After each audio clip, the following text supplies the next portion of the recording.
These are the notes for lesson 9-8A, solving systems of conics. We will be solving these systems just like we solved systems of equations back in chapter 5. We will be using substitution and or elimination. We are on page 503, and we'll start with problem number 2. So looking at problem 2, there's nothing really different here from what we did before. I would personally choose to eliminate the y's because they are smaller, and I like to eliminate by addition, so I would multiply by a -3. You have 3 other options there. You could multiply by a -8 to get rid of the x's. You could multiply by a +3 and then subtract, or a +8 and then subtract. In any of those cases, you will end up with the same final answer.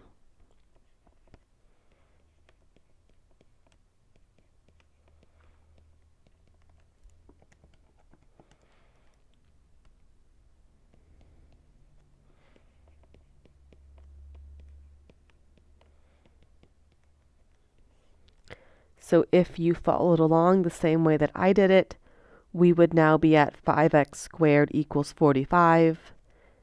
And when you finish to solve this one, we end up with x equaling positive or -3, because when we take a square root, we always get 2 answers. X isn't a solution to a system. We need to make ordered pairs, so we also need a y value. So we will take this x value and we will plug it into one of the original equations to solve for y. Again, I just pick the top one. It's smaller numbers. If we plug in 3 and we square it, we get 9. If we plug in -3 and square it, we also get 9. So the answers for both 3 and -3 will be the same. So when we plug in 3, we get 9 minus y squared equals -16. That can easily be solved for y. So y is positive or -5. Now, you could do a little bit of shorthand here, and you could choose to write those points as one point with positive and negative symbols. So we positive -3, positive -5, but we like to be more specific, so we would write out all 4 distinct points. So our points here would be 3, 5, -3, 5, 3, -5, and -3, -5, and we would put them in set brackets. So hopefully this first example made sense, and I would like for you to now try problem number 6. It's on the same page, and it's basically doing the same thing. So now would be a good time to pause the video and do it yourself. So if we are now unpaused, that means that we are done with this problem. And hopefully you found that your answer was positive -3, positive -2. So again, I would personally choose to get rid of the y's by multiplying by 3.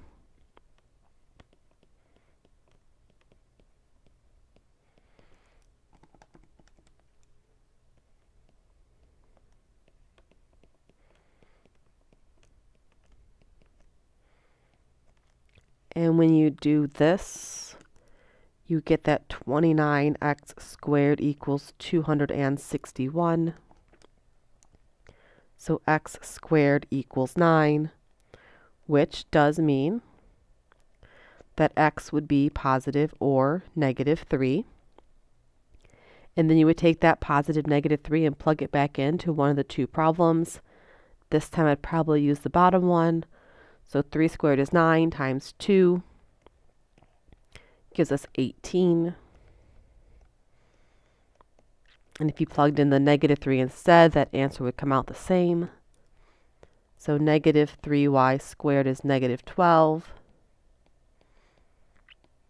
and y is positive or negative 2. Again, we like to be precise here, so we should write out all 4 points. 3, 2, 3, negative 2, negative 3, 2, and negative 3, negative 2, using solution set brackets. So the next problem I would like to do is problem number 4. And problem 4, if you look at it, hopefully you notice something is different. This time, one of our squared values is missing. So you want to keep both the quadratic and linear term because you can't get rid of it anyway. So we want to eliminate our y's. And in this case, the y's can be eliminated by addition,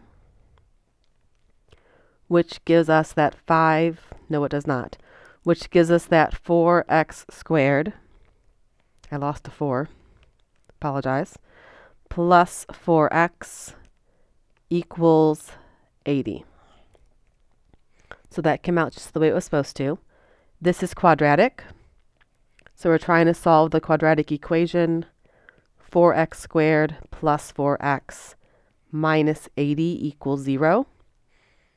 And you have solved plenty of quadratic equations by now. So all we want to do is get rid of the 4. We can divide everything in this problem by 4.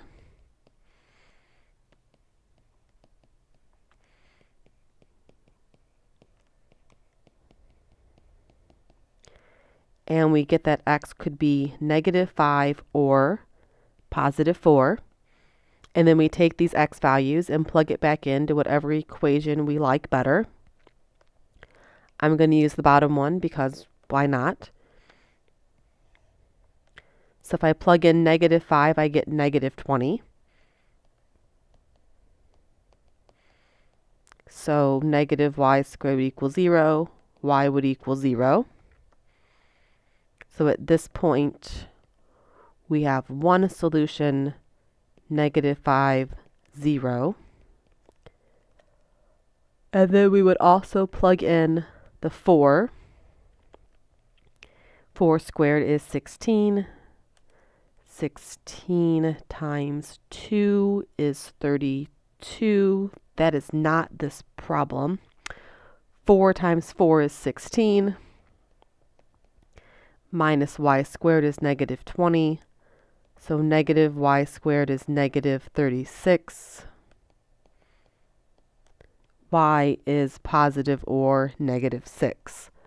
So I have 2 more points, the point 4, 6, and the point 4, negative 6. All right, I would now like you to try problem number 8. Again, you should pause the video and do the problem on your own. And then when you are done with it, I will go give you the answers and the solution. So if you are back, then you must have a solution. For problem number 8, you should have 4 points. And to save space when I write them over here, I'll use the plus minus signs. Positive, negative 5, 7. Positive, negative 1, negative 3. So how did we get these? I would multiply the top equation by negative 1 to eliminate the x's by addition because we have a linear y term. So this time we need to keep the squared y term so that we can factor. So when the x squareds cancel out, you're left with negative 3y squared plus 12y equals negative 63. And again, this is now quadratic. So you need to solve the equation negative 3y squared plus 12y plus 63 equals 0. Those can all be divided by negative 3. Numbers that multiply to negative 21 and add to 4 are negative 7 and positive 3. So we have 2 distinct y values. We have that y could equal 7 or that y could equal negative 3. And you would take these 2 y values and plug them into whichever equation you like better. So it might as well be the first one. 7 squared is 49 times -3 is -147. So we have 5x squared minus 147 equals -22. So x squared is 25. X is positive or -5. Then you would also plug in the -3. Squared is 9. Times 3 is 27.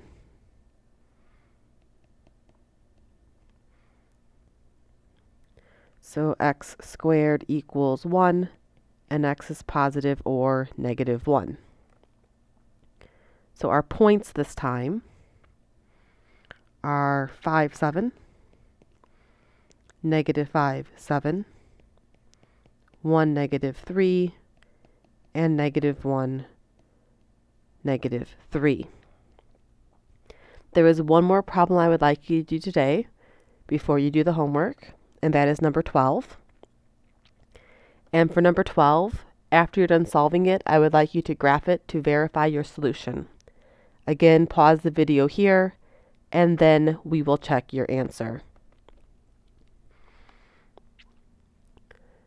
If I'm talking, you should now have solutions to this problem, and hopefully you notice there was no solution.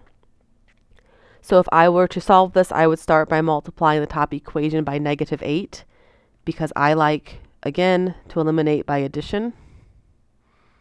And that makes that last number a -800.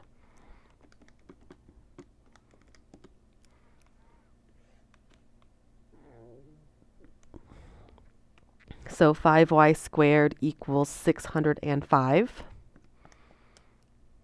Y squared is 121. And therefore, y should be positive or -11. But if you plug 11 back into the original problem, you get x squared plus 121 equals 100. So x squared should equal -21, and that has no solution.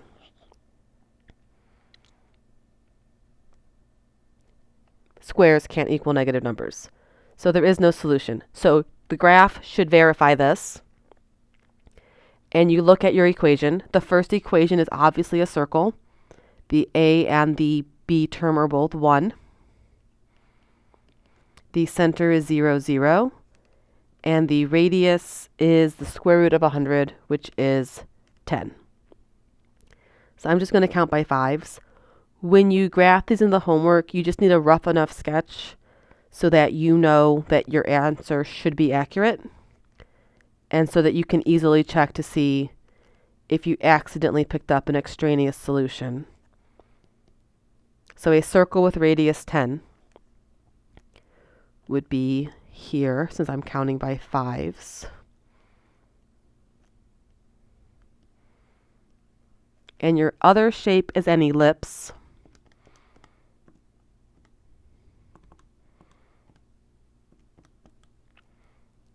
And it has really bad values, but that's okay. The center is at 0, 0. Your x radius is the square root of 175, roughly. So you get about 13.3. So 13.3 left and right is obviously bigger than your circle. Your y radius is the square root of 108, which is about 10.4, which again is obviously bigger than your circle. And so when you graph your ellipse, it's outside the circle. They never meet. There is no solution. I hope this all made sense. The homework is on the whiteboard, and we will do this again tomorrow. Have a good day.